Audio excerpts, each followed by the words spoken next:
I want to teach you how to change the color of the sky inside of your UEFN maps.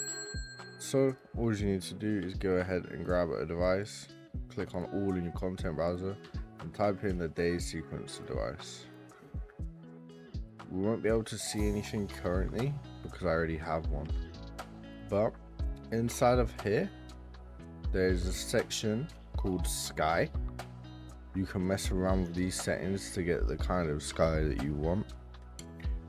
There's different colors you can change, blends, sun size, moon size, depending on where you're trying to use this.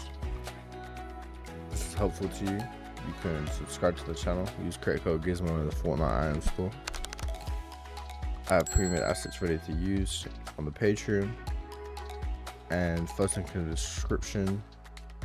I have an absolute beginner course that will help you get creating Fortnite maps.